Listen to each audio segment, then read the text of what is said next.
Welcome back. This is Shades of Green on KDWN 720 AM in Las Vegas. Our show is produced by Green Alliance, and I'm your host, Stan Hannell, sitting in for Paul Ira.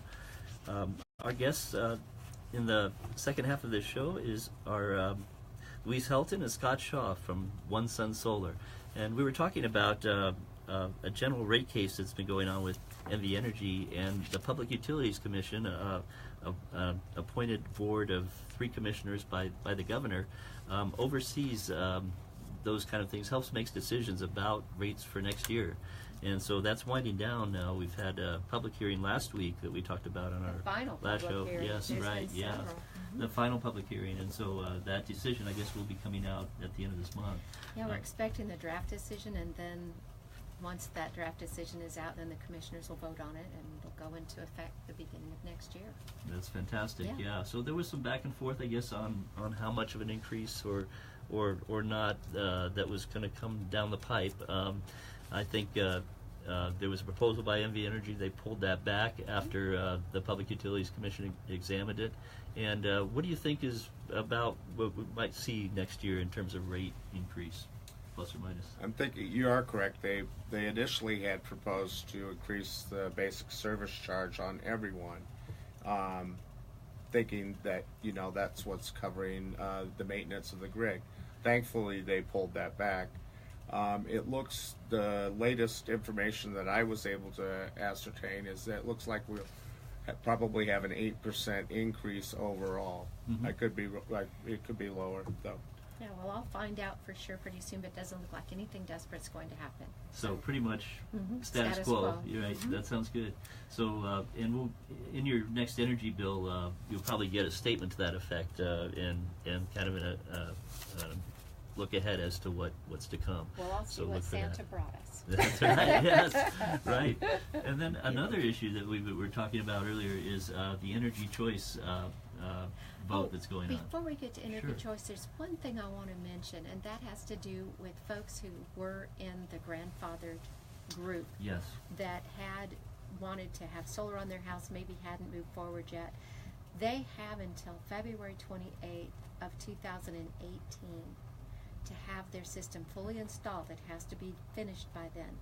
So they have enough time to get that done. So anyone who has been thinking about it, who signed up and didn't move forward, they do still have that opportunity until February 28th. Yes, and this started about the end of 2015. There was a cap that was in place, and applications were approaching that cap. And people didn't know what was going to happen. Right. And so a lot of people just said, I'm not going to move forward, I'm just going to hold on for now. I see. And so at this point, the holding on time is rapidly coming to an end. Right. And so that was those folks that had previously installed before the initial. They had contracted right to have an installation. They had registered with NV Energy saying that they were going to install, and they just haven't moved forward yet. But as long as they had that secured reservation that they had, made sure that NV Energy was aware, they have until the 28th of February to get it installed and be in that full 100% net metering. Right. Full. That was that was the issue. So anybody coming on board now after that, they're 95%. Right. Under AB 405, there's we talked about there's 4 different tranches or tiers, tiers of 80 megawatts per correct per rollout. It'll go. It's at 95% now. Then it goes to 88. And then it goes to 88, and I think from there to 80. And each one is an 80 megawatt. Yeah, 95, chunk. 88, 81, and then 75 as the tail end. So we didn't know how long those tiers would last. How long does it take you to get through 80 megawatts? Right. Well, we did find out this week that there's been 19 megawatts already set aside as reserved. The people for have folks applied who for. Are the people have applied for, not installed, but nonetheless. So that's where we are. We're first 95%. 20% just about. Yeah, that's great. And that's within 6 months, I believe. Yeah.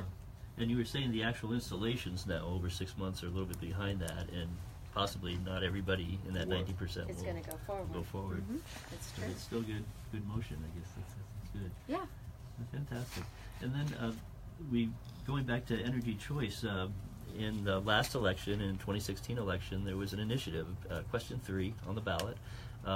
Did people want to be able to choose their source of energy rather than be provided by a monopoly utility like NV Energy? And that was brought up, sponsored by, I think, Switch and Sands and some other popular petitions, right? And they gathered enough signatures to put that on the ballot, and it passed. I think some 72% to 28%. Overwhelmingly, yes. Overwhelmingly.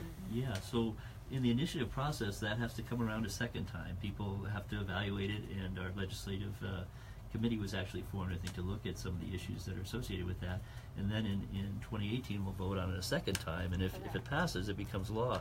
What's interesting about the Energy Choice Initiative is it will actually change the state constitution a little bit in order to modify the regulated monopoly model that we have right now. That's absolutely true. And so in the meantime, of course, a lot of things are happening within the legislative process, and the governor has set up an energy choice committee as well, and they're having lots of different meetings trying to make determinations on how to best implement it. And one of the best things that people are pointing to is a model that's working really well in Texas. Mm-hmm. So, and it just so happens that one of our guests today has experience there. Right. I lived for a very short time in Plano.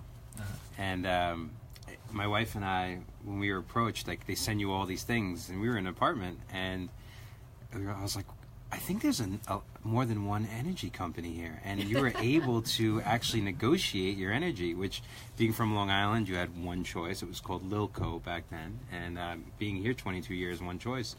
And, you know, I believe competition is great because not only does it drive prices down most of the time, I don't know how this would be set up, it also, there's an accountability factor too, because you're held to a higher standard because now you have choices. Right? Yeah. So I don't see how this could be a bad thing. I would love the opportunity to be able to choose where I get my energy from. Yeah.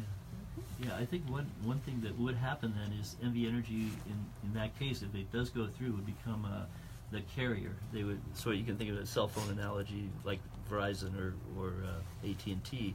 So they would be paid to transport that electricity over their transmission lines and through their distribution stations and to your home. So there is a cost for that, and then if the modification went through, though, they would not be the sole provider of the energy itself. You would be able to choose it from other sources. And everybody does things differently. Absolutely. Can I ask you guys a question on that? Yeah. So, and I don't know We're how going this to a break right now, but okay, So sorry. we'd like to thank everyone for participating in this. This is what's coming up down the road, but thank you, Dave, for insight into the real estate market, and for Louise and Scott as far as what's happening with rooftop solar.